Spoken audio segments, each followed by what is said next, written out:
So the Yankees are about to embark on a brutal stretch. So expect to see some new names in the next 2 weeks. Let's talk about it.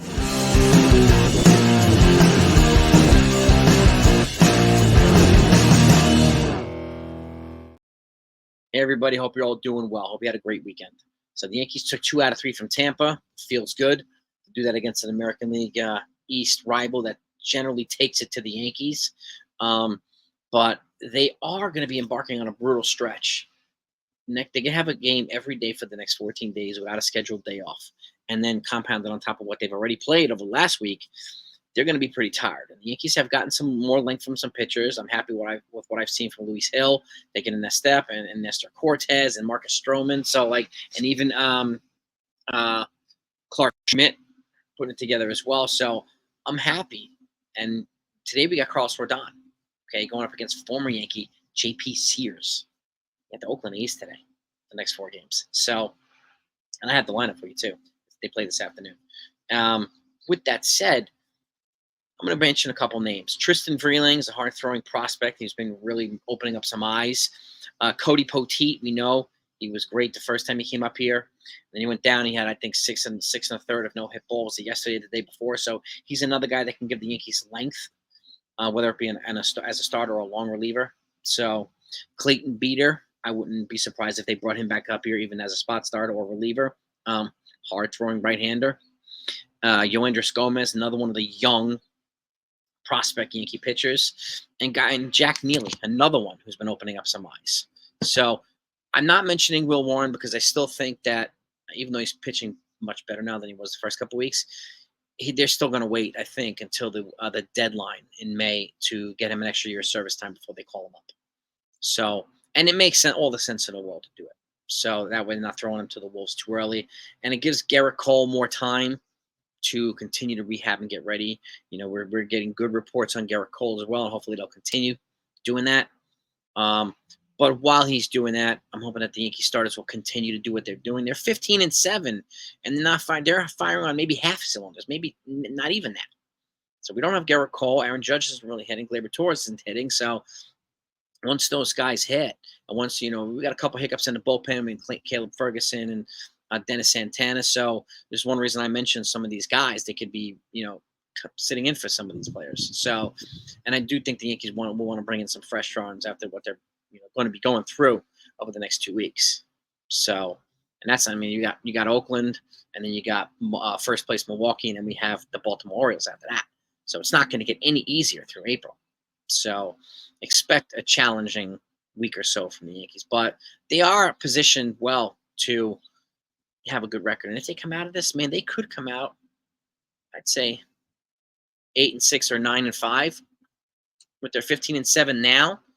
They're 15-7 and they go 9-5. That's 24-12, right? If they're if they go 8-6, that's 23-13. So not bad at all. So I'll take that.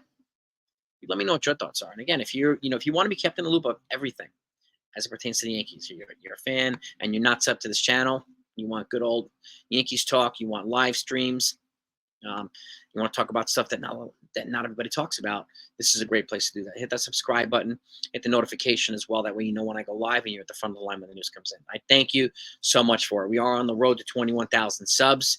Your support means the world. So let me know what you think of those names. Am I missing anybody? Obviously, we need some of the hitters to pick themselves up too, to make life a little bit easier for the pitchers. But the pitchers have held up admirably over this stretch. And again, we are Carlos Rodon today. Speaking of Carlos Rodon, here's today's Yankees lineup against the A's. Anthony Volpe's leading off at shortstop. Juan Soto's batting second in right field. Aaron Judge batting third in center. Giancarlo Stanton's at the cleaning up at DH. Anthony Rizzo's batting fifth at first base. Gleyber Torres batting sixth at second base. Alex Verdugo, left field, batting seventh. Jose Trevino's at the dish, batting eighth. And Oswaldo Cabrera's batting ninth at third base. And on the stump, on the hill, Carlos Rodon. Okay? I do hope the Yankees will give, an off day here or DH there to some of the guys that have played every single game this season so far. They do have guys that they could utilize in the bench or even in the late inning capacity. They give some folks a half a game at the very least. I hope that they'll utilize it over the next 2 weeks as well. I want to keep these guys fresh as much as possible can. So, but that's what we have right now. That's the lineup. Okay, that's what's going on with the Yankees. I expect some pitching names to be floated around. They've been linked to Logan Gilbert from the Mariners by a beat writer a couple days ago. I spoke about that. So they already acquired JT Brubaker from the Pirates. He won't be here until June. But then we also have Tommy Kahnle coming back, about to start rehab games, and Scott Efros a little behind him. So we have some reinforcements coming aside from Garrett Cole, which is a good thing. And we have John Birdie coming back from the IL at some point too, so we'll get some more speed in here. So and DJ coming back as well. He starts his rehab games tomorrow. So there's going to be some roster moves, turnover that are going to happen over the next couple of weeks, even couple of months. So, but it's all going to be designed to help make this team as strong as possible. So, but we need more hitters to be hitting aside from Juan Soto. We really do. We really, really do. And once they do that, we'll have a much better balanced attack. We need Volpe to kind of get back to his ways. He's been slumping a little bit this past week. So, but again, he's taking his steps in his development. I do think shifting him and Gleyber Torres from leadoff to the middle of the order has affected the lineup's balance a little bit, or mojo.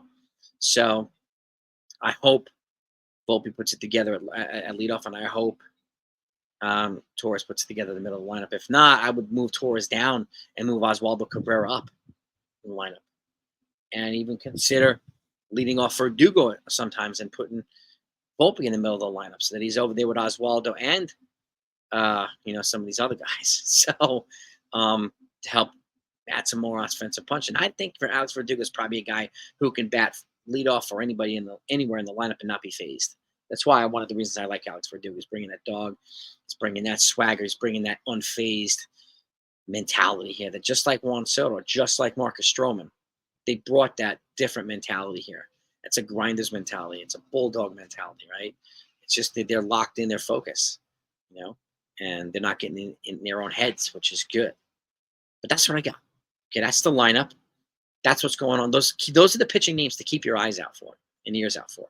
I'll keep you updated on anything else that comes out in Yankee land and whoever else. You'll get it here. Have a good day. Go Yankees.